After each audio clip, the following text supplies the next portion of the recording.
자, 오늘 이제 명제 64 일을 제가 맡게 되었습니다. 먼저 명제 64 부분 읽겠습니다. 예수 그리스도는 하나님의 아들이며 주님이시다. 그는 자신을 낮추어 종이 되셨고 또 그러한 분으로서 그는 또한 주님으로 높임을 받은 인자이다.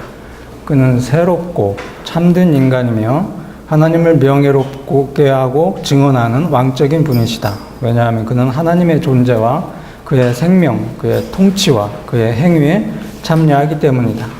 이 점에서 그는 다른 모든 인간들의 머리, 대표자, 그리고 구주이며 마찬가지로 성령의 사역 안에서 우리에게 주어진 하나님의 지시의 기원, 내용, 그리고 규범이다. 바르트는 사회 1권에서, 도마티 사회 1권에서 종이 되신 주님이라 하는 관점에서 화해론을 다룬 다음에 이제 사람의 아들이시며 그의 왕적 직무의 완성 속에서 주가 되신 종의 내용을 검토합니다. 바르트에 하면 하나님의 화해 사역은 예수 그리스도의 올려지심, 곧 종이요 사람의 아들이기도 한 그가 주님이 되셨다는 사실을 포함합니다. 이것은 아래로부터 위로 향하는 그런 운동이죠. 바르트는 이와 같이 높이 올려져 하나님과 사귐 속에 들어간 사람의 아들의 고향을 말하는 것으로 예수 그리스도의 왕의 직무를 전개합니다. 제 1번입니다. 화해론의 또 하나의 문제에 대한 이야기입니다. 고대교회의 그리스도론은 일반적으로 이제 그 위로부터 아래로 삼위일체 하나님 혹은 예수의 선제적 신성으로부터 출발했습니다. 그것은 역사적 예수가 아니라 선제하는 그리스도로부터 시작한 요한과 바울의 그리스도론에 입각했기 때문이죠. 그와 반대로 공간서, 특히 마가는 비록 그가 한편으로는 예수의 삶과 사역을 고양된 그리스도로부터 곧 위로부터 해석했을지라도 그의 존재를 아래로부터 곧 지상의 사역에서 시작하게 합니다. 이와 같이 우리가 신약 성경을 보면은 두 방향의 기독론을 증거하는 걸 알 수 있습니다. 공간서의 아래로부터의 기독론과 요한복음의 위로부터의 기독론이 그것이죠. 그래서 성경은 이와 같이 아래로부터와 위로부터의 기독론을 함께 증거하고 있습니다. 그러나 예로부터 우리가 알듯이 일방적인 그 기독론들이 있었습니다. 예컨대 그리스도론적 이단들이 그에 해당한다고 할 수 있겠죠. 에비온주의랄지 가연설과 같이 일방적으로 아래로부터의 기독론은 에비온주의였을 거고 일방적인 위로부터의 기독론은 가연설이었을 겁니다. 그런데 이렇게 일방적으로 위로부터 아래로 향하는 그리스도론은 몇 가지 비판을 받고 있습니다.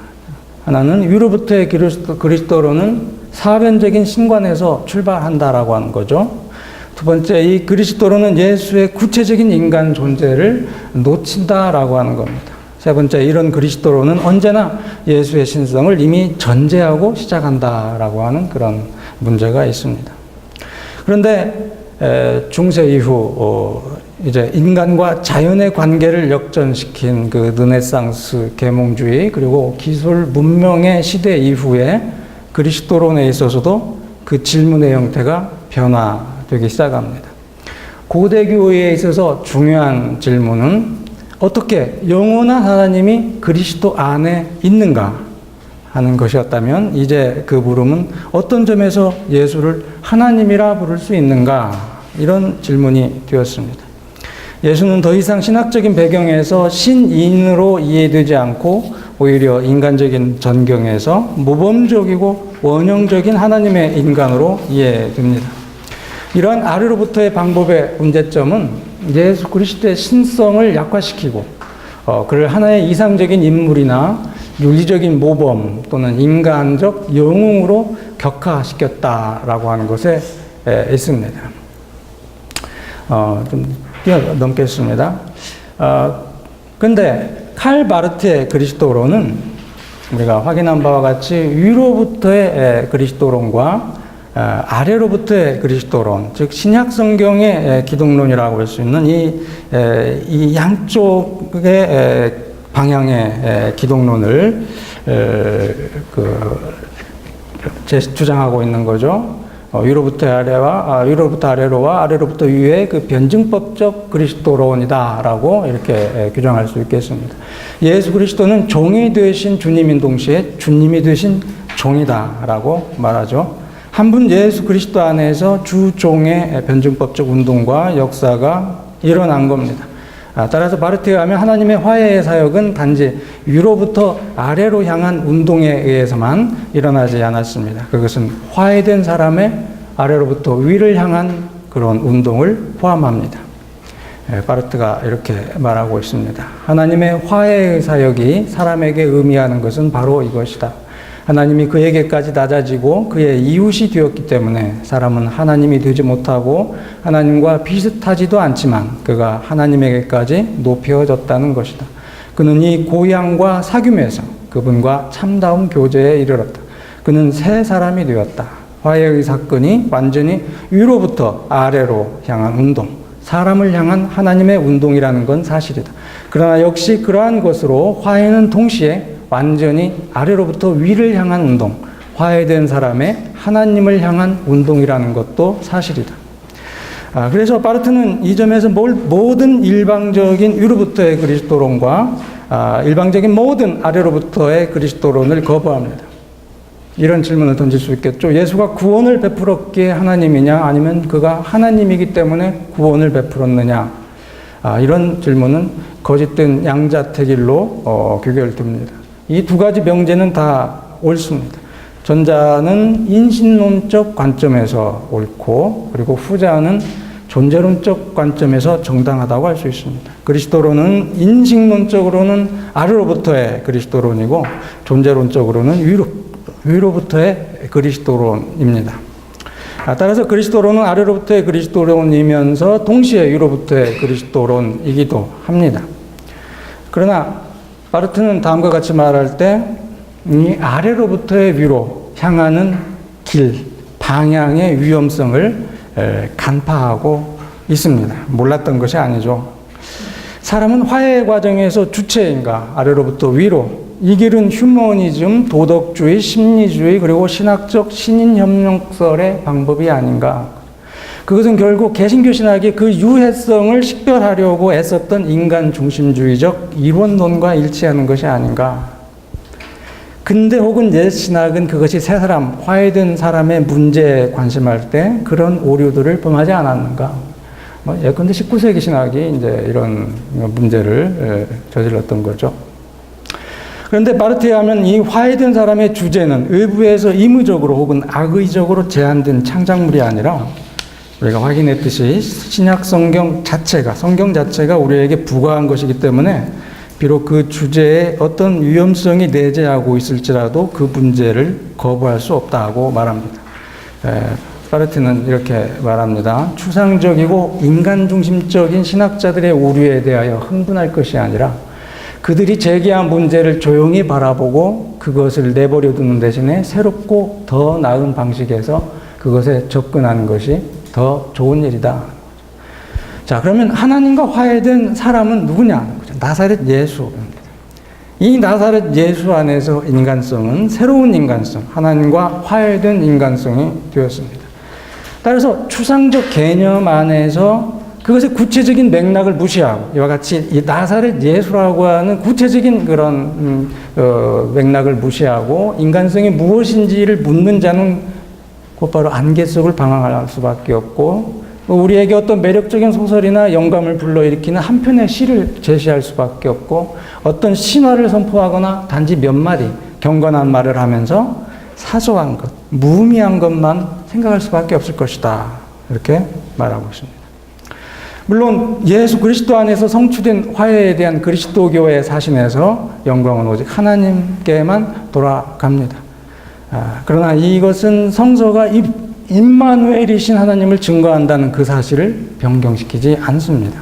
그리스도교의 사신은 이 사신의 주체가 하나님과 사람 양쪽 모두라는 사실과 하나님은 당신 자신이 사람의 의와 구원이 되는 것을 자랑으로 여긴다는 사실을 포함하고 있다는 것. 구약과 신약 성경은 그것을 증거합니다. 그것은 단지 하나님만이 아니라 사람과 함께 하나님을 중심에 놓고 있습니다. 그래서 바르트에 가면 이 화해된 사람의 문제는 화해자 하나님의 문제와 같이 근본적으로 그리스도론 안에 근거를 두고 있고, 단지 그리스도론적 근거 위에서만 합법적으로 제기되고 전개되고 해결할 수 있다고 말합니다. 예수 그리스도가 화해하는 사람 하나님의 모델이듯이 그는 또한 화해된 사람을 위한 모델이라고 할 수 있습니다. 하나님의 아들인 예수 그리스도의 낮아짐 안에서, 그리고 그 낮아짐의 사건과 더불어 사람의 아들인 그의 고향이 높여짐이 일어났습니다. 그의 높여짐, 고향은 다른 모든 사람들의 전형과 역동적인 기초가 됩니다. 이 인간적 주체는 하나님의 자유롭고 해방을 주는 은혜의 대상이 되면서 단지 화해 사건에서 대상으로 남는 것이 아니라 하나의 활동적인 주체가 됩니다. 그의 안에서 사람은 새로운 사람, 하나님과 화해된 사람이 됩니다.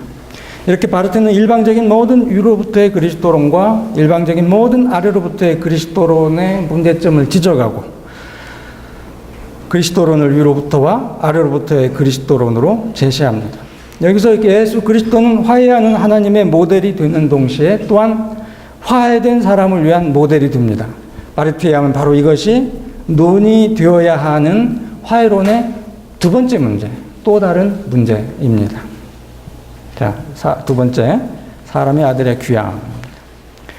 바르트에 하면 예수 그리스도 안에서 성취된 화해는 이중적 사건, 곧 먼 나라로 향한 하나님의 아들의 유배와 사람의 아들의 귀향에 의해 통일성과 전체성을 이룹니다. 하나님의 낮아짐과 사람의 고향, 곧 하나님은 먼 나라로 갔고 사람은 그의 본향에 돌아왔습니다. 바르트님이 사회 1권에서 그리스도의 신성의 본질을 간접적으로 예시하기 위해 이 되찾은 아들의 비유를 사용했습니다. 마찬가지로 여기서 그는 아들의 돌아옴과 사람 예수의 고향 사이에서 간접적인 관계와 유사점을 봅니다. 되찾은 아들의 비유는 예수 그리스도 안에서 일어난 하나님과 사귐 속에 들어간 사람의 아들의 고향을 반영합니다. 그는 하나님의 우편에 높이 들려지고 거기서 사람으로서 하나님의 능력과 영광에, 그의 은혜와 자비의 실행에 참여합니다. 그러나 이것은 어떤 의미에서도 그의 신격화를 의미하는 것은 아닙니다. 그때 예수께서 하나님이 되신 것, 신이 되신 것, 그걸 말하는 것이 아닙니다. 그는 우리의 피조적 형식 안에서뿐만 아니라 죄와 죽음에 의한 그것의 결정 안에서도 우리와 완전히 같다. 그는 천사도 중간적 존재도 반신도 아닙니다. 그는 화해의 사건 안에서 고양되고 아버지의 집에 돌아온 사람으로서 참되고 현실적인 사람입니다. 우리와 완전히 같은 사람을 바르트는 여기서 이렇게 표현하고 있습니다. 예수 그리스도는 우리와 완전히 같다, 전적으로 같은 사람이다라고 하는 걸 말하고 있습니다. 그는 사람이다. 전적으로 완전히 우리와 같은 사람이다. 그의 안에서 우리는 하나님이 원했던 그런 각각의 사람의 모습뿐만 아니라 하나님에게서 멀어져 타락하고 그분에 의해 고발되고 그분의 분노 아래에 있는 사람, 곧 아담의 모습도 볼 수 있다.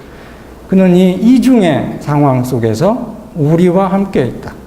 그리고 이런 점에서 그는 참 사람이다.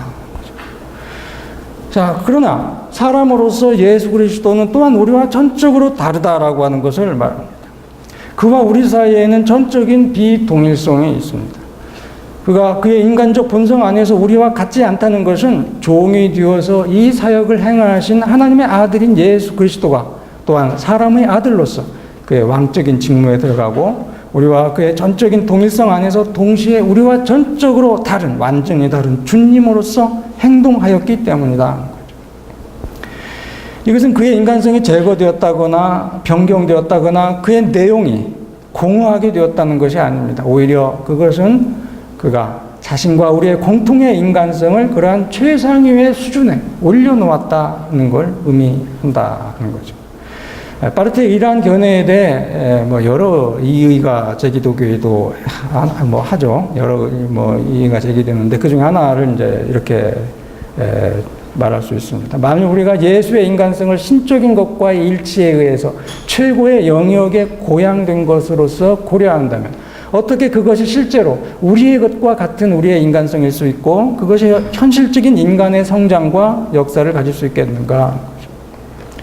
그래서 파르트가 이 부분에 대해서 이 문제를 어떻게 이야기하는지 좀 더 분명히 살펴볼 필요가 있습니다. 파르트는 예수의 인간성에 대해서 세 가지로 말하고 있습니다. 첫째, 예수의 인간성은 그것의 피조적 성격에 있어서 우리의 것과 동일하다고 말합니다. 이것은 변경되지 않는 어떤 겁니다.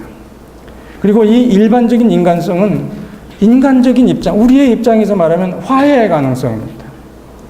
두 번째, 예수 그리스도 곧 하나님의 아들이 취한 인간성은 육신, 타락하고 왜곡된 인간성이고 하나님의 분노와 저주 아래에 있는 그러한 것으로서 또한 우리 자신의 것입니다. 세 번째, 그것은 신적인 것과의 일치에 의해 거룩하게 된 우리의 타락한 인간성이고 그렇게 죄와 그것의 세력으로부터 자유롭게 되고 이런 식으로 참된 인간성의 규범과 표준대로 고양된 인간성이다 하는 거죠. 이 죄 지은 인간의 본성은 참된 인간성이 아닙니다.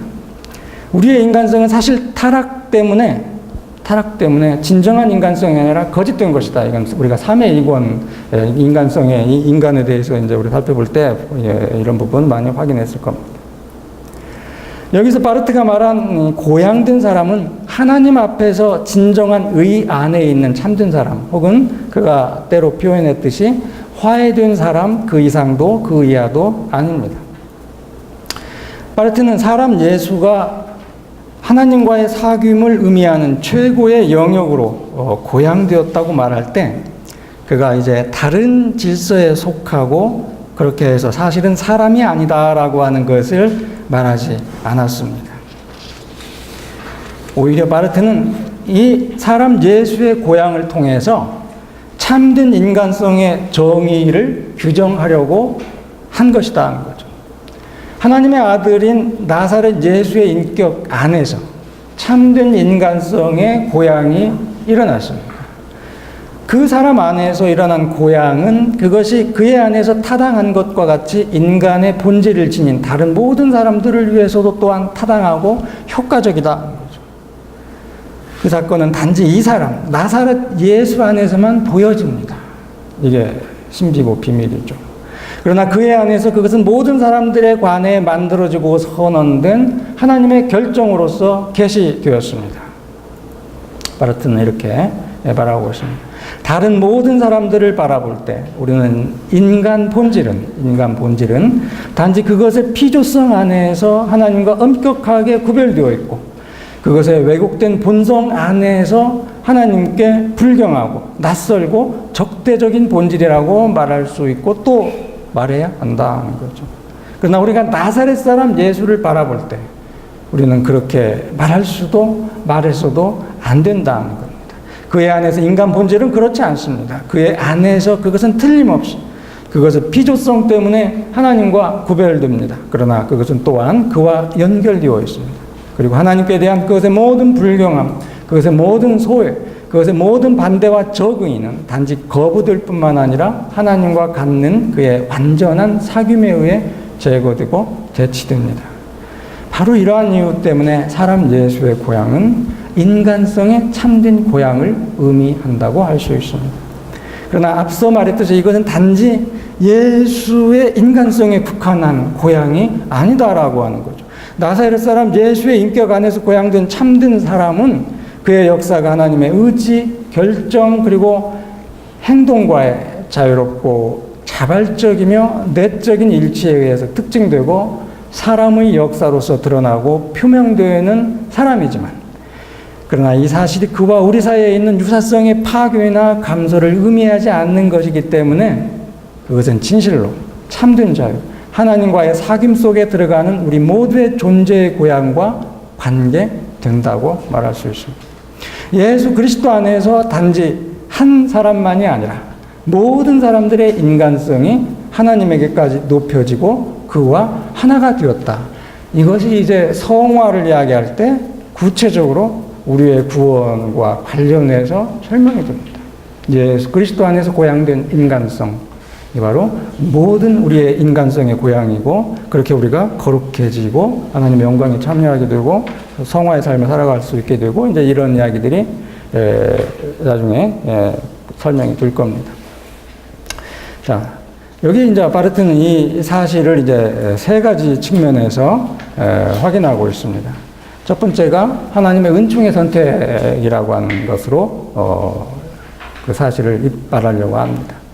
바르트에 하면 우리가 예수 그리스도 그의 인간성과 관계할 때 우리는 하나님의 모든 길들과 사역들의 영원한 시작과 관계합니다. 예수 그리스도의 인간성은 우연한 역사의 사실이 아닙니다. 그것은 영원 전부터 하나님이 계획하고 의도했던 것이 시간 가운데에서 일어난 사건입니다. 이 은총의 선택은 구체적으로 예수 그리스도의 선택입니다. 바르트는 이것을 하나님의 원결단이라고 말합니다. 왜냐하면 이 하나님의 원결단은 다른 모든 하나님의 결정과 행동들보다도 선행하는 복음의 총합이고, 모든 복음의 본질이며 하나님의 모든 길과 행동의 시작이기 때문입니다. 이건 도그마틱 2의 2권에서 바르트가 말했던 것을 이제 여기서는 요약하는 수준으로 이렇게 정리하고 있습니다. 하나님은 예수 그리스도를 선택하면서 죄된 사람을 위한 영원한 결정을 했습니다. 그것은 예수 그리스도 안에서 하나님이 죄된 인간의 운명과 저주를 떠맡고 이 사람을 하나님 자신에게는 굴욕이고 사람에게는 고향을 뜻하는 그의 거룩성과 영광에 참여시키겠다는 결정이었습니다. 바르트는 여기서 놀랍고 신비한 교환을 말합니다. 하나님의 은총의 비밀, 그 비밀에 헤아릴 수 없는 깊이는 예수 그리스도의 선택인 은총의 선택이다. 그의 안에서 우리는 이 교환을 본다. 왜냐하면 그는 양쪽 모두이기 때문이다. 하나님의 아들로서 그는 사람을 선택하고 그렇게 그 자신의 굴욕을 선택하는 분이다. 사람의 아들로서 그는 하나님이 높이 들어 올리려고 선택한 사람이다. 이렇게 하나님의 은총의 선택은 단지 하나님과 사람의 사귐뿐만이 아니라 사람과 하나님의 사귐을 포함합니다. 그것은 위에서 아래로 향하는 하나님의 운동뿐만이 아니라 아래에서 위로 향하는 사람의 운동을 포함합니다. 양쪽 모두에서 우리는 하나님의 영원한 결정과 의지, 그의 본래적이고 유일한 의도와 섭리와 관계합니다. 예수 그리스도 안에서 사람은 태초부터 하나님의 의지와 계획 안에 있고 사람의 역사는 하나님의 행위 안에 포함되어 있습니다. 예수 그리스도의 인간성 결코 부차적인 것도 추가적으로 덧붙여진 것도 아닙니다. 예수 그리스도의 신성과 함께 그리스도 사건의 통합적 요소를 이루는 그의 인간성은 영원한 근거를 갖고 있고 그의 안에서 사람의 고향은 하나님의 은총의 선택과 예수 그리스도의 화해의 사역 안에서 실현됩니다. 자, 두 번째, 인간성의 성취인 성육신. 성육신은 하나님의 은총의 선택의 역사적인 성취라고 할 수 있습니다. 그것은 나사렛 사람 예수의 존재의 근거고 또 인식의 근거인 하나님의 행위입니다. 하나님이 인간이 되고 창조주가 피조물이 되신 이 근엄한 행위가 참 인간 존재의 근거가 되고 인간 예수의 존재의 근거가 됩니다.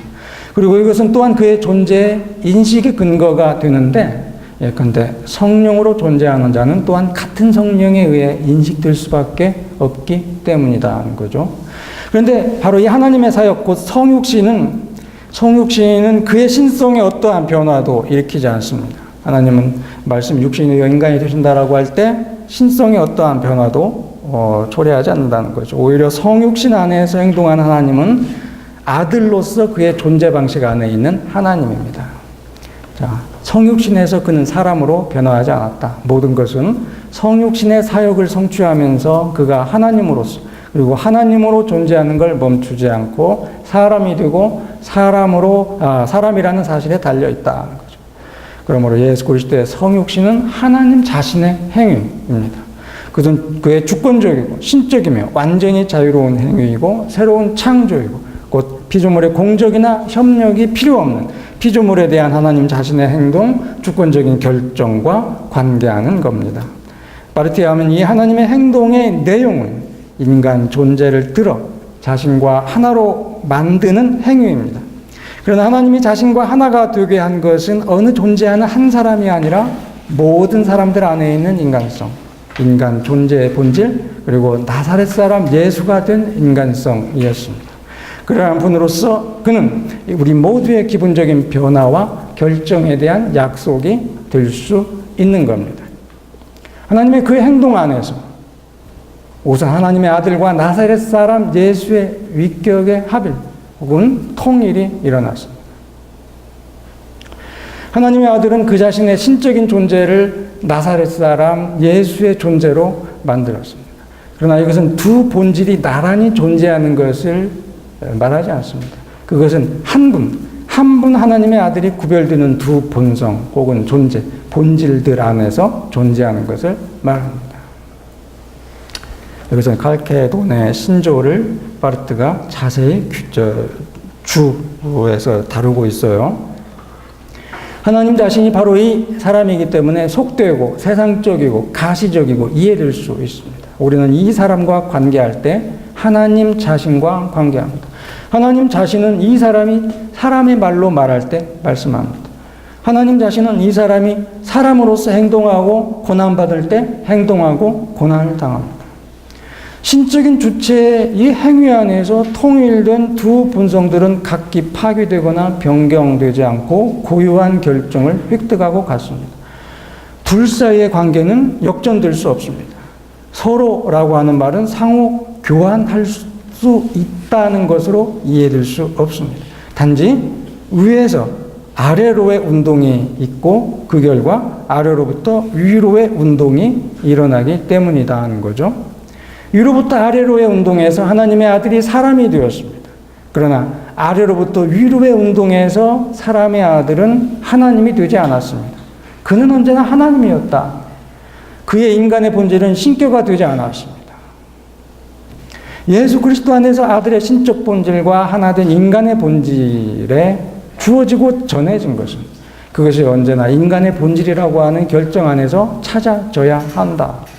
하나님의 아들의 인간적 본질은 언제나 인간적 본질입니다. 그것은 자유롭고 진정한 인간의 본질, 곧 하나님의 인간성일 것이다.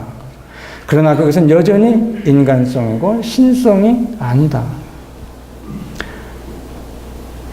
바로 연대가 이제 바로 이 하나님의 인간성이라고 하는 조그만 소책자, 1956년에 바르트가 하나님의 인간성이라고 하는 강연을 합니다만은 바로 거의 같은 그런 시대라고 할 수 있겠습니다. 연대가 거의 그렇죠.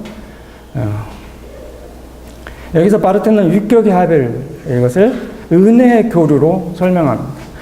이것은 하나님의 아들이며 사람의 아들인 예수 그리스도 안에 있는 인간적 본질에 하나님의 은혜가 주어졌다 이런 걸 뜻합니다. 이 은혜는 이중적입니다.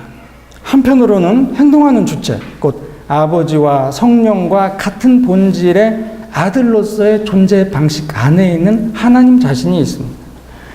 다른 한편으로는 하나님이신 아들이 더 이상 하나님의 아들로만 존재하는 것이 아니라 또한 사람의 아들이 되고 존재하기 위해서 그 자신의 실존과 현실을 준 인간의 본질이 있습니다.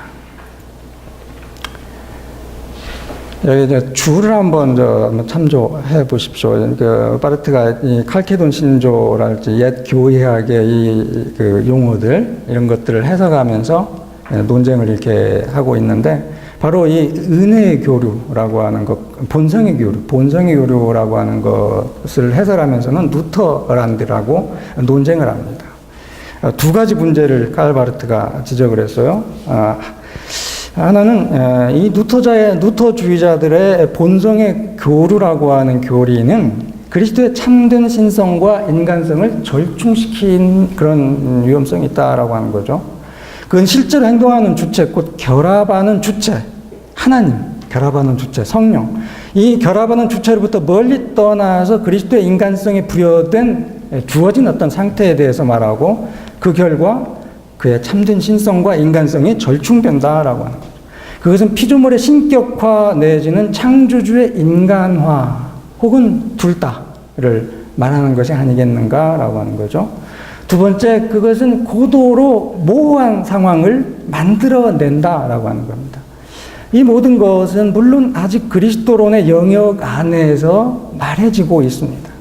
그러나 여기서 분명하고 한 번 발견되면 너무나 매력적이고 한 번 인정되면 매우 끌어내기 쉬운 결과, 그야말로 그리스도론 자체를 단번에 위태롭게 할 수밖에 없는 어떤 결과가 필연적으로 나온다는 겁니다. 사실 예수 그리스도의 인간적 본질은 다른 모든 사람들의 그것이 아닌가. 설령 그것이 단지 그에 대해 말할지라도 이것은 다른 모든 사람들의 본질, 신격화가 되기 쉬운 인간의 본성을 의미하는 것이 아닌가. 만일 그것이 그에 관해 말해질 수 있다면 왜 다른 사람들에 대해서는 안 되는가? 그러나 이 경우에 그리스도론의 한가운데에서조차 밖으로 향해 곧 교활하게 들어와 거기에 자리 잡은 어떤 세속 철학 때문이 아니라 극도로 엄밀한 신학적 반성에 의해서, 그리고 기독교 신앙의 핵심에 입각에 해서 열려진 문이 있다는 것을 인정해야 하지 않는가라고 합니다. 그 문 때문에 각 사람은 원칙적으로 자유롭게 그리스도론의 지평을 떠날 수 있다라고 하는 거죠. 어떤 진부한 자연주의적이고 도덕주의적인 인간학이 아니라 고상한 본질의 인간학, 곧 신격화되기 쉬운, 아마 이미 신격화되었다거나 어쨌든 신격화 내지 신성화로 나아가는 사람의 교리로 나아가게 된다라고 합니다. 자, 그래서 여기서 일어나는 것은 이 신적 본질의 변경이 아니라 결정이다라고 말했습니다.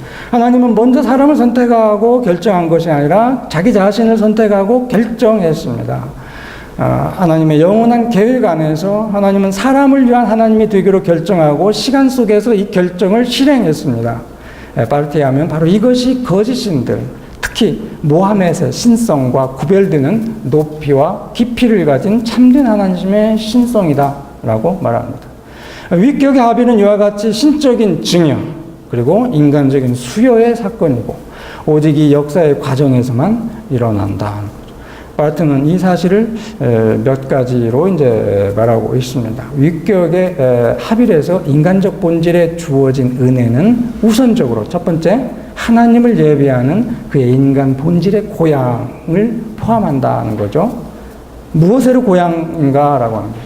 하나님의 의지와 일치하고 그의 행동을 따르고 그의 은혜에 상응하는, 간단히 말해서 사람 예수가 오직 하나님의 의지와 행동과 은혜에 의해 결정되고 그리고 그가 그로부터 존재하기 때문에 신적 본질과 직접적인 연속성 안에서 대면하게 되는 이러한 감사의 상태로의 고향이다라고 하는 거죠. 자, 두 번째, 이거는 죄 없음의 은혜로 표현됩니다. 죄가 없다라고 하는 것은 변화가 아니라 현실적인 고향이다 하는 거죠. 그 하나님의 의지의 실제적인 행동, 순종의 자유이고 반면에 죄는 잘못을 저지르려는 생각, 자유가 아니라 악을 선택하려는 노예의 독단이다. 사람이 죄된 본성, 그의 죄를 지을 수 있는 가능성 속에 있는 그의 자기 모순은 실제적인 죄 안에서 드러났습니다. 예수 그리스도는 이 자기 모순과 왜곡 속에서 존재하는 우리 인간의 본성을 떠맡으셨고 우리와 전적으로 같으신 분입니다. 그러나 그는 죄를 범하지 않았습니다. 이것은 사람으로서 그에게 추가된 어떤 자질의 결과가 아니라 그가 그의 기원에서부터 이 참된 자유를 행사하도록 결정되었던 결과였기 때문입니다. 예수 그리스도의 인간적 본질에 주어진 은혜의 세 번째 형식은 그의 인간성이 아버지의 기쁨만이 아니라 또한 성령의 현재와 효과적인 사역에 충분히 그리고 완전히 참여한다라고 하는 것이죠. 이사야 6장을 보면은 신성은 마치 성전에 가득 차 있는 야훼의 옷자락과 같이 그를 감싸고 가득 채웠다라고 하는 말씀이 나옵니다. 이것이 그의 인간적 본질의 결정이다 하는 겁니다.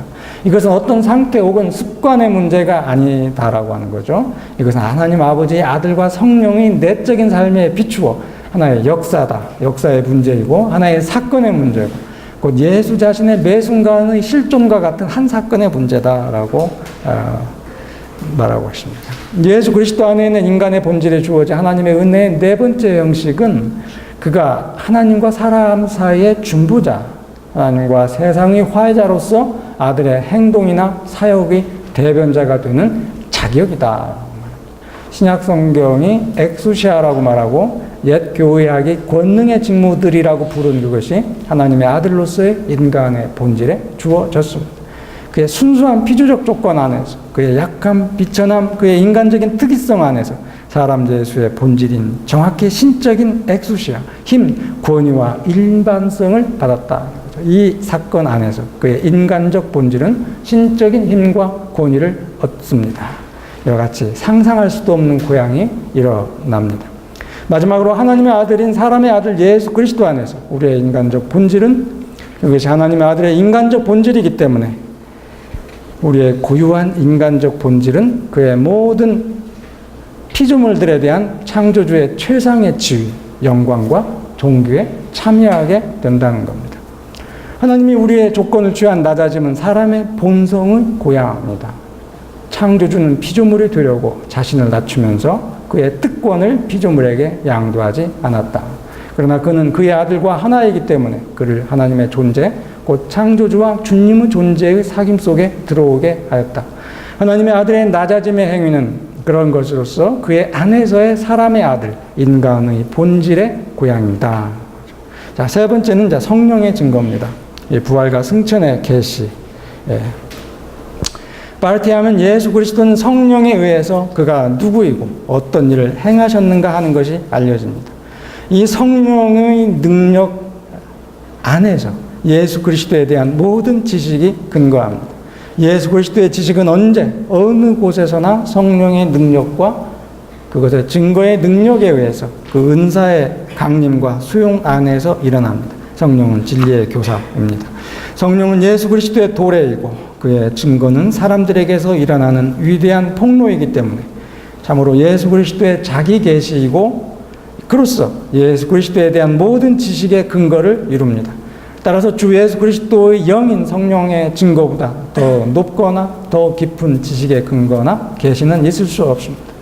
성령은 죽은 자들로부터 부활하고 승천한 예수 그리스도의 증거입니다. 성령의 증거로서 증거되는 것은 영광 가운데 있는 곧 부활과 승천 안에 있는 예수 그리스도입니다. 예수 그리스도의 부활과 승천은 그의 자기 선언의 사건입니다. 그는 부활과 승천에서 어떤 다른 자가 되지 않았습니다. 바르트는 지상의 예수와 부활하고 승천한 예수의 동일성에 대하여 이렇게 말합니다. 그는 이 사건에서도 여전히 전에 존재했던 사람, 세상에 태어나고 살고 행동하고 무엇보다도 고난을 당하고 십자가에서 죽었던 바로 그 사람입니다. 그러나 이 사람은 영광 가운데 있다. 이런 점에서 그의 부활과 승천은 그를 가리고 있던 베일을 걷어 올리는 사건이다.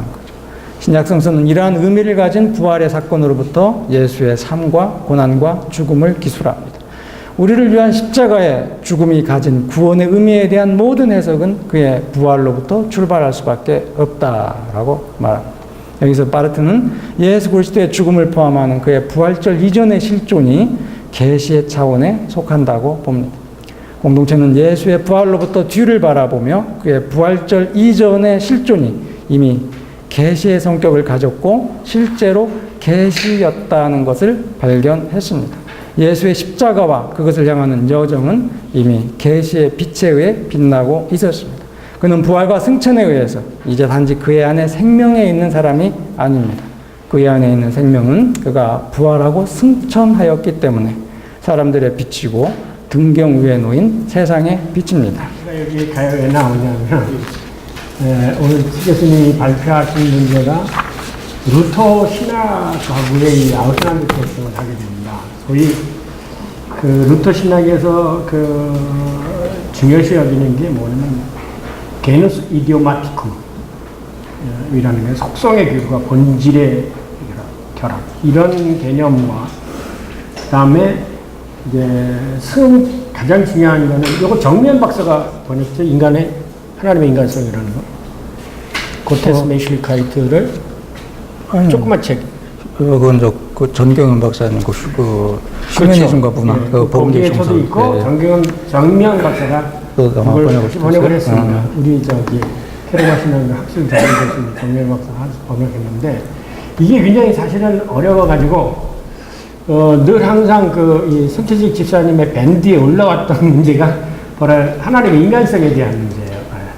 그래서 이 문제를 가지고 오늘 다루셨는데 사실 오늘 끝까지는 아니죠. 다음 주 3, 4가 남아야 되는 건데 거기 가서 3, 4를 낮추면 더 명확하게 있는데 앞에 부분에서 그래서 둘이 화해론을 전공한 사람이니까 책 교수님 아는 건 책 교수님 답변하고 제가 아는 건 제가 답변을 하고 여러분이 질문을 하시면 이렇게 답변을 하도록 하겠습니다. 질문. 네. 일단 개인적으로 이번에 화해론의 또 하나의 문제를 하시면서 백 교수님이 예로부터 일방적인 그리스도를 지배하고 있다라는 부분들에 대한 부분은 저는 너무나 지금 절감을 하고 있기 때문에 좀 거대한 시각을 가지고 예수 그리스도 이후에 고대, 중세, 그 다음에 근세, 그다음 지금 현재까지의 예수 그리스도에 대한 어떤 정의라는 부분의 변화를 가지고 본다면 지금 이 바르트가 지적하고 있는 이 언급들이 저는 너무나 지금 공감을 하고 있는 그런 상황인데요. 정략적으로 이제 질문은 하나님의 인간성이라는 그 인간성이라는 개념에 관한 것인데 제가 지금 전체적으로 쭉 읽으면서 저한테 그냥 제가 느껴지는 부분은 뭐냐면 우리가 보통 개념 정의를 할 때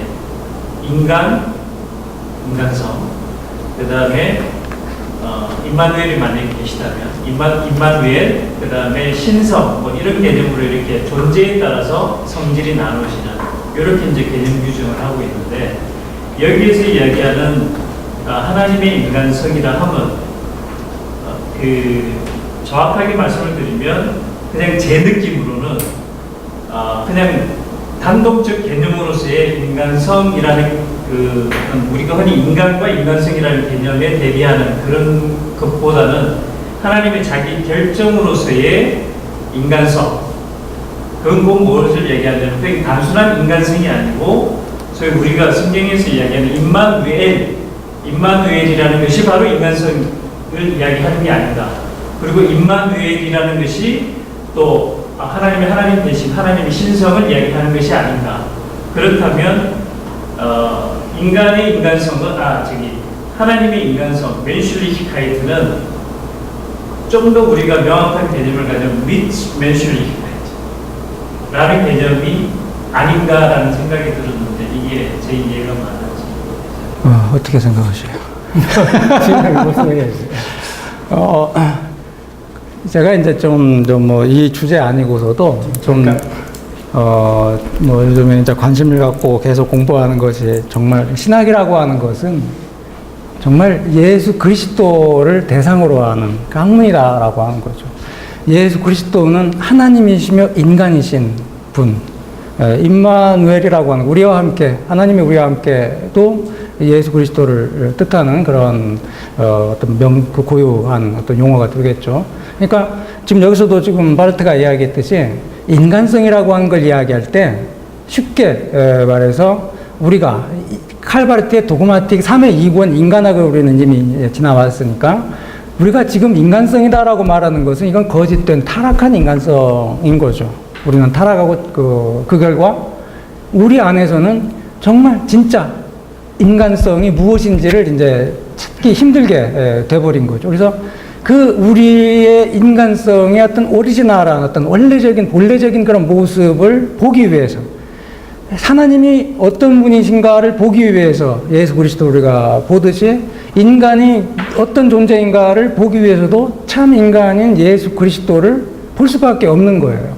그러니까 여기서 이제 그 인간성에 대한 이야기를 할 때 그걸 좀 우리가 이제 그 염두에 두고 계속 생각하면 될 것 같습니다. 왜냐하면 이건 바로 하나님의 아들의 인간성, 그것은 바로 나사렛 그 사람 예수의 인간성을 뜻하는 것이기도 해요. 육격의 합일에 의해서, 하나됨에 의해서.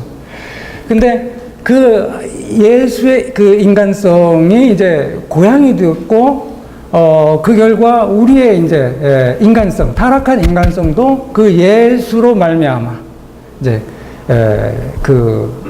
고향되고 승천되고 어떤 그런 성화되고 구원의 어떤 길이 열리게 된 겁니다. 그러니까 그런 점에 있어서 여기서 지금 바르테가 이야기하는 인간성은 일단 우리 자신의 인간성은 좀 접어두고 하나님의 아들의 인간성이며 예수의 인간성이 바로 그 인간성을 지금 계속 치열하게 그 부분을 지금 말하면서 동시에 그 인간성이 바로 그로 말미암아 우리의 인간성이 치유되고 어떤 용서받고 화해되는 어떤 그 길이 이제 열리게 되는, 그래서 이제 그 인간성을 바라보고 우리의 인간성을 이제 말할 수 있는 그런 인간성에 대한 이야기.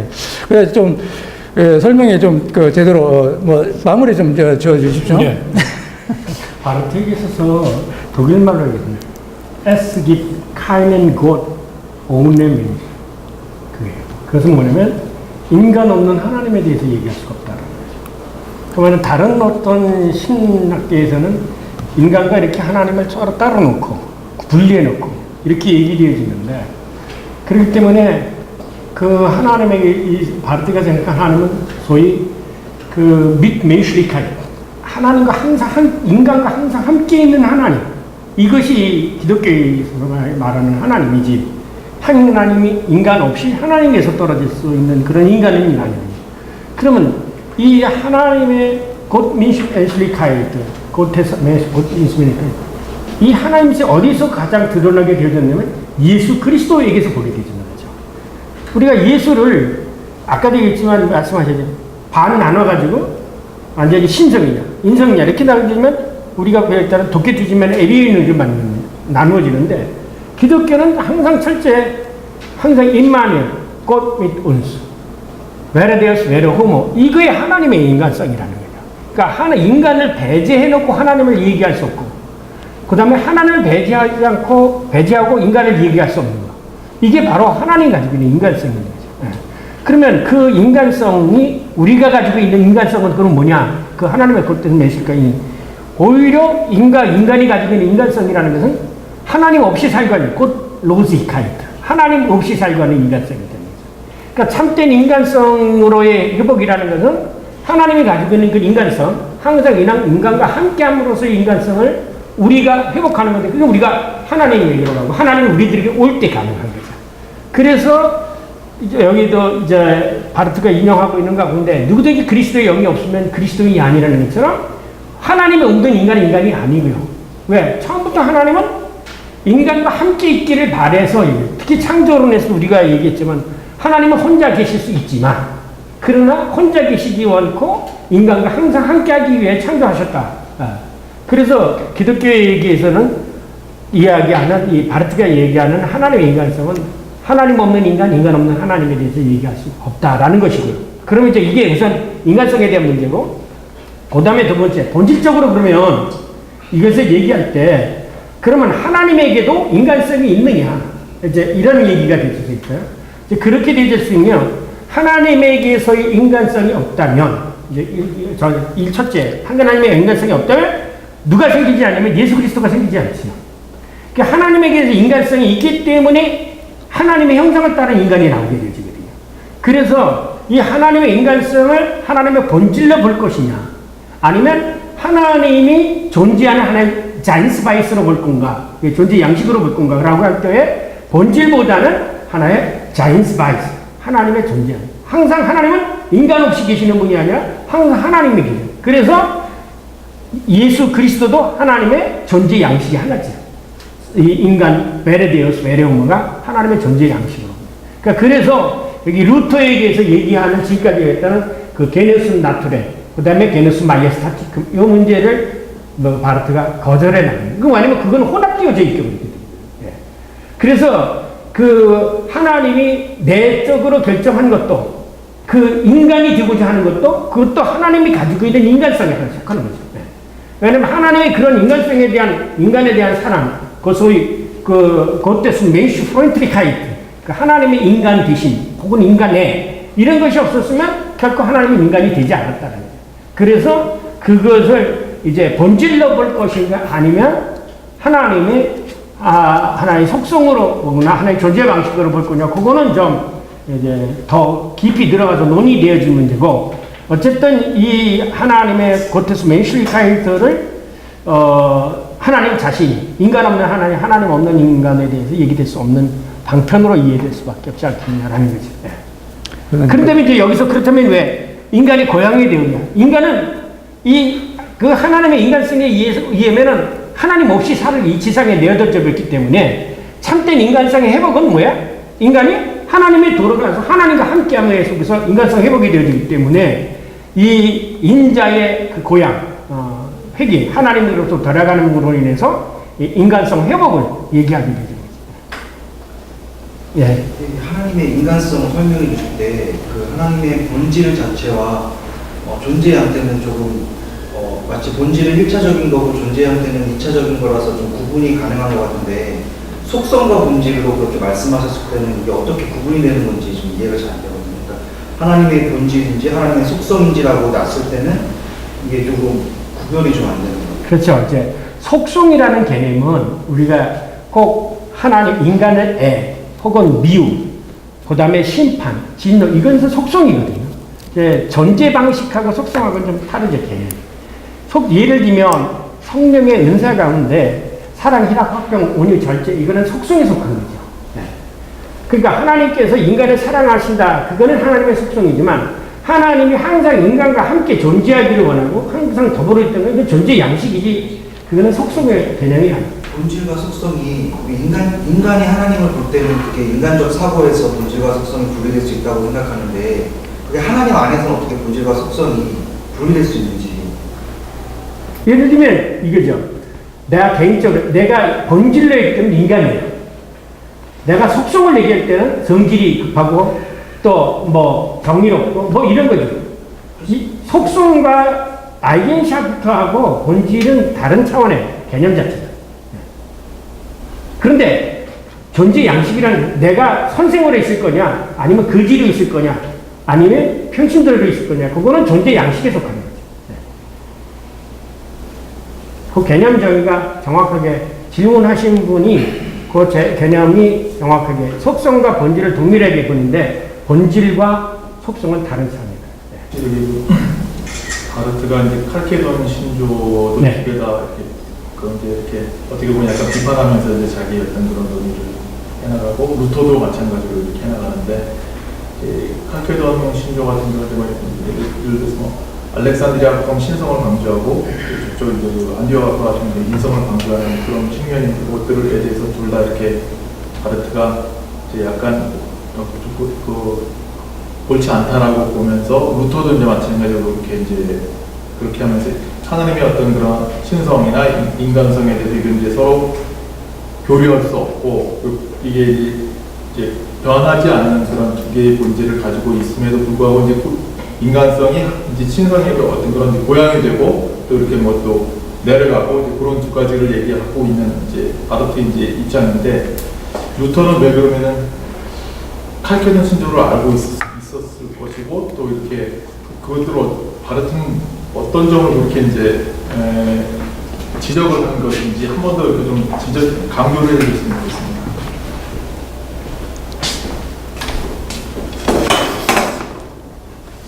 우리가 이 베레디어스 베레호모라는 것을 생각할 때 여기다가 이거를 이렇게 생각하는 거예요. 이제 관념상 이렇게 생각한다면 그건 이렇게 생각하면 이건 아니죠. 바르트가 둘 다라고. 근데 이 베레데우스가 베레호모를 지배한다고 하면 이렇게 되지 그죠? 그러나 이게 이것을 지배한다고 이렇게 되는데 바르트께서는 이 두 개가 지배의 개념이라든가 이것이 아니에요. 그렇다고 이제 루터계에서는 이것을 어떻게 했냐면 이렇게 생각하는 거죠. 하나의 믹스로 생각하는 혹은 이렇게 생각하는 거죠. 엔드. 그런데 제가 이해하는 바르트에게서는 이게 서로 독립되어 있어요. 그러면서 여기 게마이샤프트를 이룬다. 그러니까 신성과 인성이 이 사람 참 신이야. 그러니까 아까 올라갈 때 우리가 똑같은 인간 나사렛 예수예요. 그러니까 만약에 이것이 나사렛 예수가 아니라면 우리 인간성의 고향을 얘기할 수가 없어요. 그러니까 베레데우스가 호모가 베레호모가 동시에 같이 주체를 가지면서 게마이샤프트를 이루는 거죠. 이 개념으로 이게 완전히 플러스 돼가지고 이게 하나가 된다든지 이게 아까 루터 얘기하는 그 거부하는 거예요. 이렇게 해서 이건지 분명하지도 않는 그게 아니라는 거예요.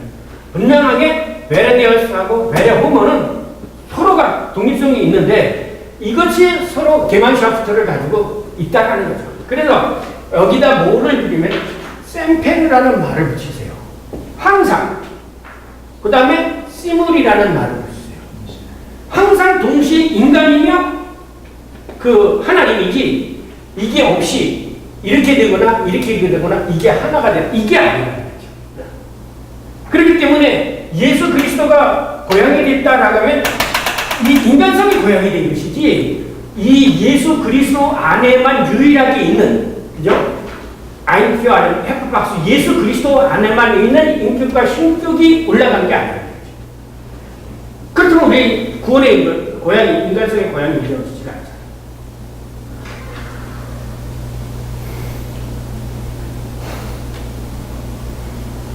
개마인샤프트 뜻이 뭔가요? 예, 하나. 예를 들면 이게 그래서 어려운 게 뭐냐면 이거예요. 이 쉽게 이해하시면 돼요. 부부가 하나예요, 둘이에요. 부부가 하나입니까, 둘입니까? 그러니까 이렇게 쉽게 제가 설명하기 위해 하나이면서 둘이면서 하나예요. 그러니까 이게 이렇게 볼 때는 아버지 원전이. 그래서 바르트는 늘 기술할 때 이렇게 한번 기술해요. 네. 그리고 이렇게 한번 기술해요. 그 다음에 이거 하나를 묶어서 기술해요. 네. 예수는 하나님이다. 철저히. 예수는 인간이다. 그러면서 예수는 하나님이며 동시에 인간이다. 이 개념이에요. 이게 같이 있어요.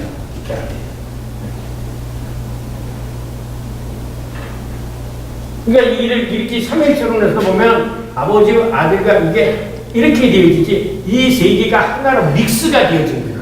페어 미슈, 페어 슈메제 그냥 하나가 이쪽으로 한몰이 예를 들면 아버지 밑에 아들이 있다거나 인성 밑에 신성이 있다 이런 어떤 종속 개념이 아니에요.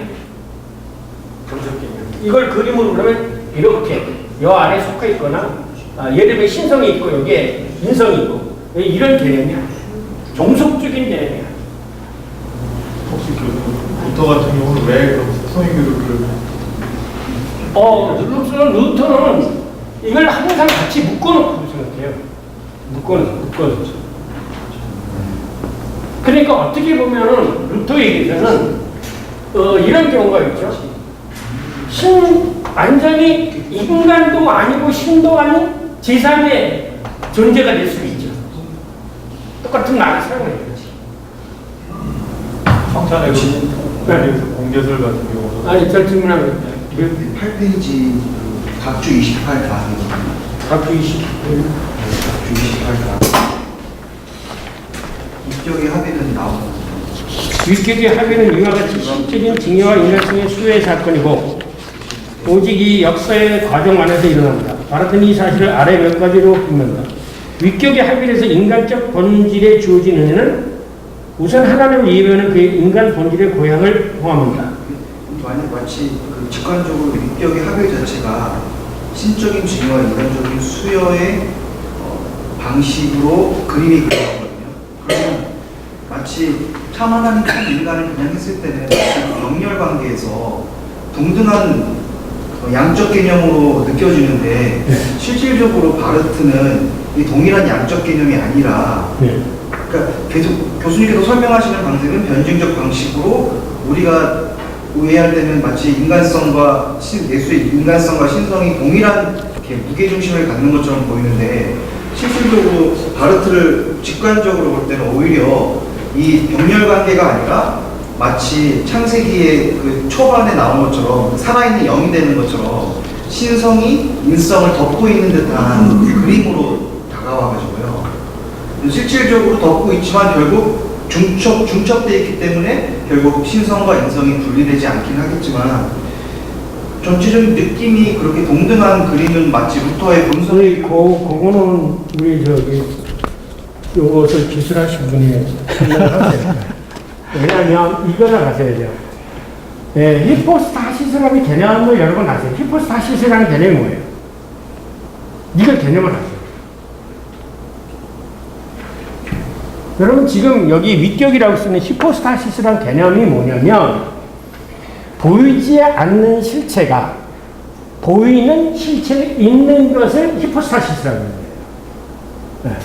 그러면 왜 드라이 히포스타시스라는 말을 하냐면 소위 숨어 계신 하나님이 우리들에게 계시의 형태로 우리들에게 만나게 되어질 때 그때 히포스타시스라고 생각합니다.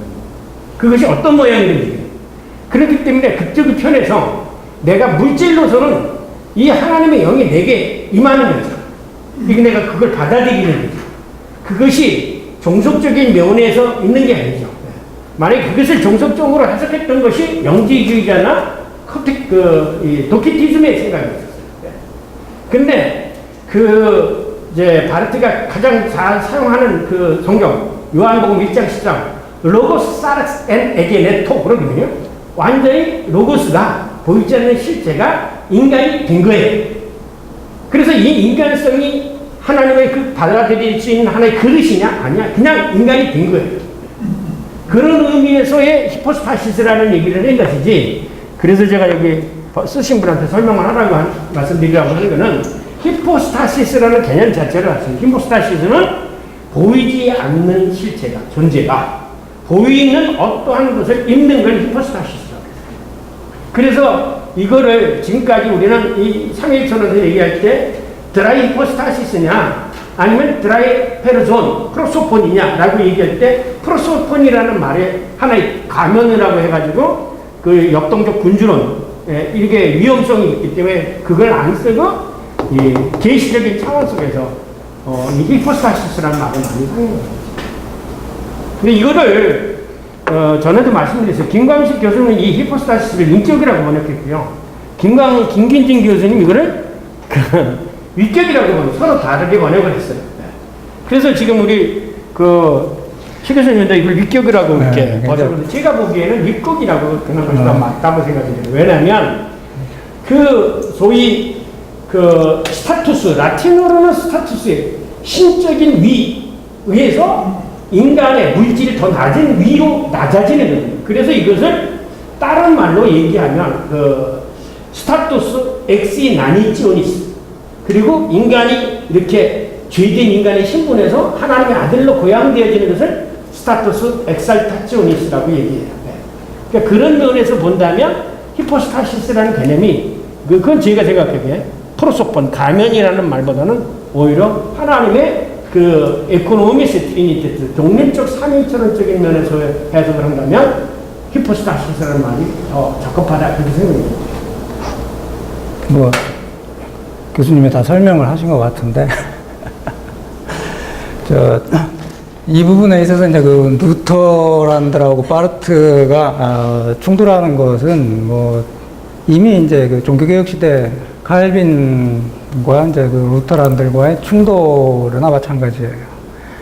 여기서는 바르트가 지금 하나님의 아들이 사람의 아들에게 이제 자기 어떤 존재의 어떤 방식, 형식, 이런 것들을 이제 주었다라고 하는 이 은혜에 대한 이야기를 하는데 성령으로 이렇게 대체해도 괜찮다고 저는 생각을 합니다.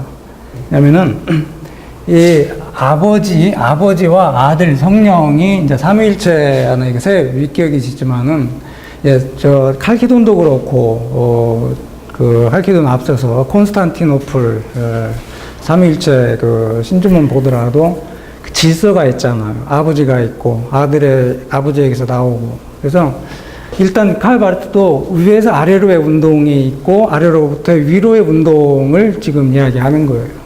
아버지 없이 아들을 먼저 이야기하는 것은 어떤 고대 신조에서도 그렇고 성경의 어떤 증거를 봐서도 그건 좀 불합리한 것이죠. 그래서 어떻게 보면은 신성에 또 비중을 두고 인성을 좀 이렇게 종속되는 걸로 칼 바르트가 이야기하는 것이 아니라 어떤 있는 그대로 어떤 고대 신조와 성경의 어떤 그 질서를 그냥 그대로 계시의 질서, 어떤 신앙 고백의 질서를 따르고 있다라고 보여집니다.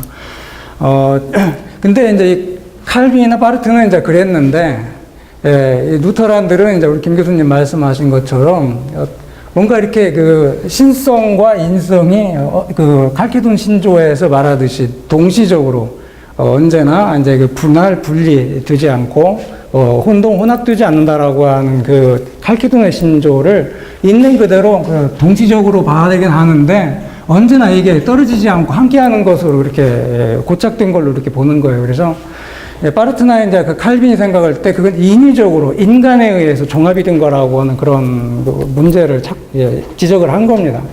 이 성령, 하나님과 하나님의 신성과 인간의 인성이 언제나 함께 할 때는 그 하나님의 은혜고 성령의 역사로 그렇게 뒤우는 것이지 인간에 의해서 어떤지 그런 동지적인 그 신성과 인성이 함께하고 언제나 이렇게 존재하는 것은 아니다라고 하는 거죠. 성령의 사건이고 은혜의 사건이다라고 하는 것이 칼빈이 주장했던 거고 이제 그 파르트가 또 같은 이야기를 하는 것 같아요. 그리고 우리가 있잖아요. 지난번에 백충현 교수가 오셔서 IS 그 3일처럼 얘기할 때 저도 아주 굉장히 감명 깊게 들은 건 뭐냐면 우리 동양 사람으로서는 은연중에 그 이교적 사고이기 때문에 아들은 아버지보다 뭔가 조금 이렇게 아래 있고 하는 것으로 이렇게 생각하는데 사실은 그 서구의 사고에 있어서는 우리가 아버지하고도 그 서구 사람 데디 그리고 아버지 이름 부르고 그러잖아요. 네. 그런 것처럼 이 서방의 이 전통, 원래 이 기독교적인 전통 속에서는 아버지와 아들을 우리들이 생각하는 어떤 동양 사고의 종속적인 개념, 아버지는 또 아버지보다 조금 못하고 이런 개념이 아니라는 거예요. 그러니까 우리 정서상, 이 동양적인 정서상 아들은 뭔가 아버지보다는 뭔가 0.0%라도 좀 못하고 하는 걸로 생각을 하는데, 자식이 더 아버지보다 나은 사람도 있지 않습니까? 어쨌든, 우리의 동양적인 사고에서의 아버지와 아들의 생각하는 개념과, 이제 전통적으로 서구의 철학에서, 헬라 철학 속에서의 아버지와 아들은 거의 동등한 그런 입장이지, 이렇게 종속적인 그런 개념이 아니라는 거예요. 그래서, 혹시 여러분, 우리 조직신학회에서 하는 교의학 주제 해설에 백충현 박사가 했던 그 3일처럼 그걸 한번 보시면 아주 잘 얘기를 했습니다. 네.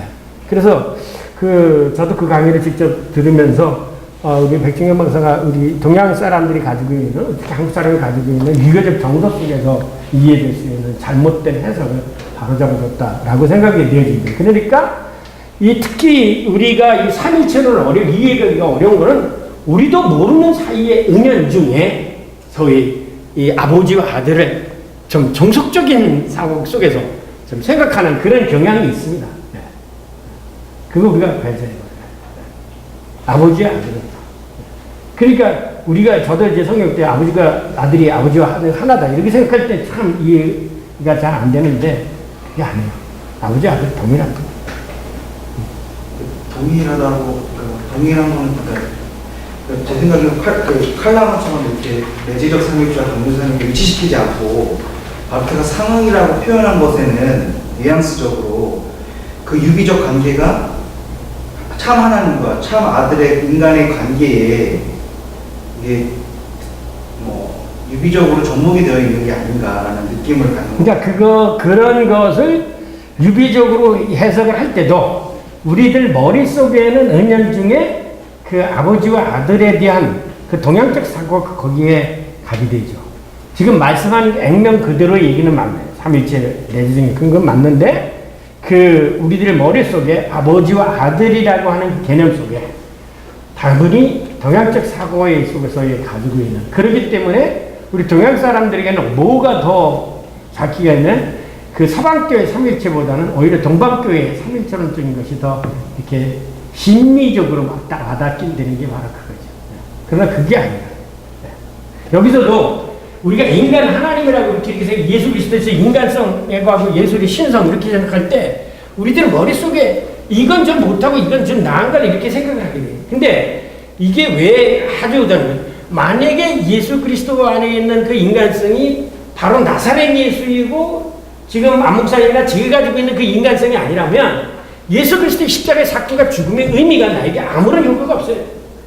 왜냐면 예수는 나와 다른 존재로서 죽은 거지 인간으로서 죽은 게 아닌데,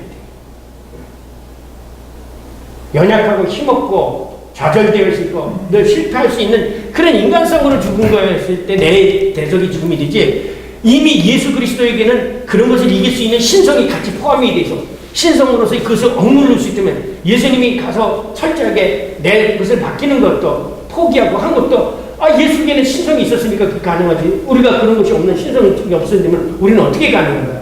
이렇게 되어진다면 오히려 이것을 철저하게 독립적으로 얘기하고 이 독립적인 것 속에서의 개만샵들을 얘기하고 내가 그러기 때문에 이것이 주거적으로서 이것이 나한테 지배하도록 내가 육신의 모든 것을 포기하고 성령 하나님의 신성이 나를 지배하도록 하는 게 뭐냐. 그게 바로 신앙이라는 거예요. 제가 그 4-1 이거를 마지막 부분에 가서 번역하면서 오늘 방금 전에 번역했는데 신앙이라는 게 뭐냐. 그냥 나도 예수 그리스도께서 나를 위해서 십자가 못 박혀 죽으셨다라는 걸 아는 게 신앙이 아니라는 거예요. 믿음은 그런 걸 알고 나도 그쪽에 했을 때 그때 나도 이것을 죽이는 고통과 괴로움이 있다는 거예요. 거기서 그리스도인이 있다는 거예요. 아니, 오히려 이게 삼위일체를 오히려 삼위일체라고 하는 어떤 철학적 개념이 내포되어 있는 상태를 전제하고 설명하기 때문에 우리가 그렇게 해석을 하는 거지. 실질적으로 하나님께서 흙을 가지고 하나님의 영으로 살아있는 영이 됐다고 했을 때 실질적으로 무게중심이 흙에 있는 게 아니라 살아있는 그 하나님의 영에 있는 것이고, 우리 성경의 바울의 신학을 봐도 하나님과 그리스도인과 그리스도와 그리스도인의 구조로 삼중적 형태로 계속 글을 전개해 나가고 있는데, 네, 그렇게 되면요, 안 목사님처럼 이렇게 생각하면 어떤 적용이 되어지냐면 물질에 대한 것에 대한 게 희석이 되어지거든요. 그렇게 되면 예수님의 그 부활의 얘기도 영의 부활이 아니에요. 몸의 부활이에요. 그렇게 되면 영혼불배라는 거예요. 그거 위험한 거죠. 그거는 오히려 그것이 하나님의 영성을 강조한다는 것이 오히려 이단으로 흐르게 되어진 도케티즘하고 똑같죠. 그렇기 때문에 오히려 성경에서는 예수가 육신을 입고 사람으로 왔다고 하는 것을 거절하는 자마다 적그리스도라고 합니다. 그래서 철저하게 인간이며 그리고 하나님이지 영이 지배하는 인간 이렇게 낼 수는 없는 거죠. 절대로 물질적인 것이 이 영적인 것에 의해서 소멸되거나 인간 부분도 그렇게 제가 세미나 때 그렇게 읽었거든요. 그렇게 들었거든요. 어떻게 이해를 했거든요. 그러니까 살아있는 육이지, 아까 영의 몸이라고 하거든요. 그러니까 무게중심이 이게 육의 영이 아니라 영의 몸으로 표현을 하거든요. 그거를 얘기할 때 그걸 정확하게 있어요. 바르텍에서의 육의 몸과 영의 몸은 육이 지배하는 거예요. 그 육이 지배한다는 것은 쉽게 이렇게 생각하세요. 식사를 안 하시잖아요. 배고프잖아요.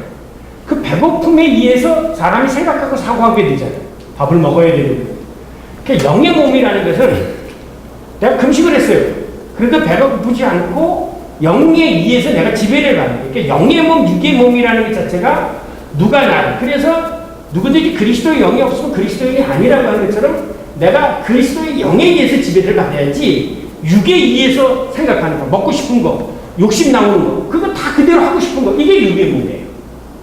그러니까 우리가 육의 몸이나 영의 몸이라는 것을 육은 하나의 마테리알로 도구만 되어지고 영적의 그런 의미가, 그래서 벨커가 우주강자 2를 보시면 지난번에 말씀드렸죠.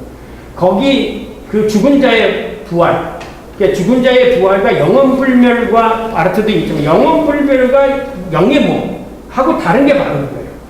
바르트나 벨커는 철저하게 몸의 부활을 얘기해요. 그 몸의 부활을 얘기할 때 영의 몸을 얘기해요. 그렇기 때문에 예수님 부활하신 몸이 뭐야? 제자들에게서 가서 식사도 하셨고. 그럼 만약에 영의 몸의 영, 바르트 방식으로는 이렇게 양쪽을 다 쓴 다음에 앞으로는 영의 몸으로 나가겠다, 이런 식으로 전개해야 정확한 바르트의 글쓰기 방식과 일치하지 않나요? 그 바르트한테 안 들어보세요. 그런데 제가 이야기하는 구절은 바르트의 인간론을 이야기하면서 예수 그리스도로부터 나오는 인간이란 뭔가 육의 영이고, 내가 정확히 지금 기억에 육의 영이고 또한 영의 육이다. 그러니까 한쪽으로만 절치지 않고 두 가지가 공히 예수 그리스도를 설명하는 인간론으로 나오거든요. 그렇죠. 영과 육을 분리하지 않아요. 분리하지 않고 육의 영이고 영의 육이 예수 그리스도라는 거예요. 그 인간론을 얘기해요. 그러니까 어느 한쪽으로 가는 게 아니고 그 두 가지를 가지고 18세기, 19세기 신학자는 다 구조를 깨나가고 있거든요. 해결도 거기서 비난하고. 그래서 그 인간론이 굉장히 핵심적이다라는 부분을 제가 볼 때. 그러니까 왜 요거가 장애하냐면 아까 제 해결적으로 나오는 이 정신을 얘기할 때도요. 인간 정신과 세계 정신이 하나님의 영이 분리되어져 있는 독자적으로 가서 소위 있으면서 이 두 개의 개만샤프트를 얘기하게 되어지면 하고 이것 자체가 지배가 되어져 가지고 완전히 이 신의 정신이 인간 정신을 완전히 다 이 포괄하고 그것을 지배했을 때 이게 해결의 정신이에요. 그러니까 해결은 철저하게 루터 신학에 있었어요. 그러니까 해결의 정신과 루터를 보게 되지만 거기서 이르면 상통한 것이에요. 그러나 바르트는 항상 인간이며 신이에요. 이 두 개가 항상 이에요. 그렇기 때문에 여기 갈등이 있죠. 여기 갈등이 있어요. 그러면서 이 갈등을 뭐로 묶고 가냐면 이제 성령론에서 묶고 가죠. 성령이 이것을 주관하기 위해서 이끌고 나가고 있는데 그러게 왜 그러냐면 바르트에게서 가장 항상 머릿속에 있었던 게 뭐냐면 기독론을 기술하면서 기독론 그 자체의 목적이 있었던 것이 아니라 이 기독론을 통해서 얻어진 인간 구원이 거기에 문제가 있었던 거죠. 거기에 맛이 있어요. 그렇지 않으면 예수 그리스도는 뭐예요? 하나의 익스프레스 하는 거예요. 자기의 하나님의 일방적인 하나님의 사건으로서만 끝나고 마는 거죠. 그런데 우리들의 신학자들의 정서, 특히 보수주의자들의 정서는 인간성이라는 거 이것을 강조하면은 자유주의 신학적인 거라고 생각하고 무조건 하나님 쪽만 강조하면 이게 더 신앙이 깊은 거라고 생각했어요. 그렇게 되는데 사실은 따지고 보면 논리적으로 따지고 보면 그렇게 되지만 예수 그리스도의 그 십자가의 죽음과 나는 아무런 관계가 없는 거예요. 예수가 똑같이 나와 고통을 당하고 나와 그도 죄를 지을 수 있는 수밖에 없는 인간성을 가졌는데 죄를 안 지었고 그런 분으로서에 있을 때 나의 구원에 예수 그리스도에게서 구원의 그 희망을 보는 것이지 나하고 질적으로 다른 분인데 예? 그분은 그래도 은수저고 나는 흑수저인데 이게 말이 안 되는 거예요. 이거 완전히 그런 점에서 오히려 바르트의 신학이 루터교의 왜냐면 루터만 하더라도 더 상관없어요. 루터 신학은 항상 이거예요. 샘플러스이에요. 모든 게 샘플러스로 모든 걸 들어가요. 9시. 자, 질문이 있으신 마지막 가지만. 하나님의 인간 대신. 네. 그러니까 인간이 대신 하나님. 이런 거 할 때는 어떻게 보면은 그 단어는 굉장히 존재론적으로 이제 느껴지는데 우리가 지금 하나님의 인간성, 하나님의 신성 할 때 그 말을 많이 쓰거든요. 그러니까 멘슐리히카이트라는 단어가 한국말로 번역이 됐을 때 그러니까 하나님의 신성이 얘기할 때 고타이트라는 말이 만약에 그걸 번역한 거라면 멘슐리히카이트가 과연 한국어로 번역을 할 때에 인간성인지 조금 저는 잘 모르겠어요. 그거는 좀 정확한 말씀이죠. 굉장히 뭐 성격을 이야기하는 것 같고 뭐 이렇게 얘기하는데 이전에 제가 슈피겔지에 그걸 봤을 경우에는 하나님의 인간 대신 그러니까 멘슐리히카이트는 멘시주 베라데니까 하여튼 멘시주 자이니까 하여튼 그런 말을 했거든요. 그러니까 뭔가 인간성이라니까 너무 좀 추상적이고 신성에 반대되는 개념으로 들어가고 뭐 이런 부분들이 좀 있어서 이게 저는 번역으로서 적당한 건지를 솔직히 잘 모르겠어요. 그게 있어요. 여기서 정확하게 아르처는 뭐냐면 포테스 메이슈베입니다. 하나님 인간이 되셨다는 거예요. 인간이 되신 거예요. 근데 우리가 이제 여기서 독일어에서 아이겐샤프트 이거는 속성이에요. 우리가 그래서 제가 항상 그 세미나 시간에서 제일 먼저 개념적으로부터 정확하게 하라라고 하는 이걸 질문한 게 있으면 우리 신학자들도 그래요. 이 개념 정의를 안 하고 자기 개념 속에서 이 얘기를 해요. 그러니까 이 커뮤니케이션이 안 돼요. 그 다음에 예를 들면 베젠이라는 거. 이것도 베젠도 본질로 번역하고 이건 존재도 되죠. 그죠? 번역 독일어 사전하고 이거 존재도 돼요. 그 다음에 독일어는 나투라. 예. 그러니까 나투에 우리가 이것을 본질이라고도 라틴어로 본질이라고도 번역을 하거든요. 이것도 이게 베이젠이라고 본질이라고 하는데 속성과 본질은 다른 거예요. 그걸 분명히 알아야 돼요. 그러면 멘슐히카이트라고 하는 거라고 한다면 뭐의 얘기는 여기에 가까워지는 거죠. 그러니까 완전히 예를 들면 하나님이 완전히 인간이 되어졌다고 하면 뭐가 없어요. 그 안에 시선이 없다는 거예요. 그래서 여기에 이제 이 대체로 나온 게 뭐냐면 이 모르페.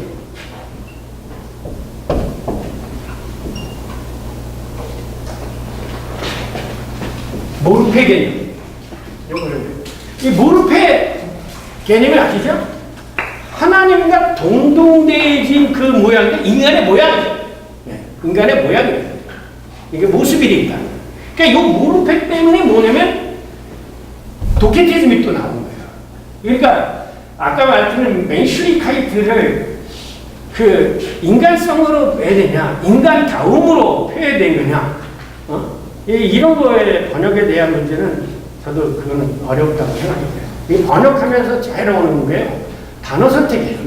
어느 선택을 선택해요. 그리고 우리나라의 말에는 참 단어가 이 언어 신학적인 용어 단어를 표현하기에 한계가 있어요. 전에도 있지만 그 시스템을 하고 히스토리하고 어떻게 번역해요? 그래서 저는 그거를 일부러 그 시스템을 버리면 사건 역사 풀어서 그냥 히스토리는 일반 역사 이렇게 해요. 그리고 이 독일어의 아주 이 차이게 배차이게 뭐 여러 가지 그 단어의 여러 가지 적도와 이렇게 해서 붙어져 있는 거나 그래서 느낀 게 번역은 또 다른 창작이다라고. 그래서 완전히 그 신학을 알고 있지 못하면요 번역 수능통이에요. 그래서 제가 느낀 이것도 번역도 화해론을 전공을 사면 화해론을 번역해야 되고 창조론 연관선을 창조론을 번역해야 돼요.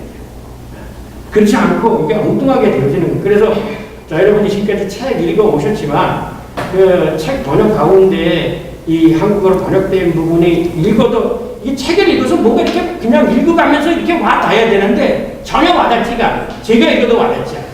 그건 그냥 단어만 갖다 연결시켜요. 번역을 하는 거예요. 쫙 더군다나 이 바르트 문장이 얼마나 길어요.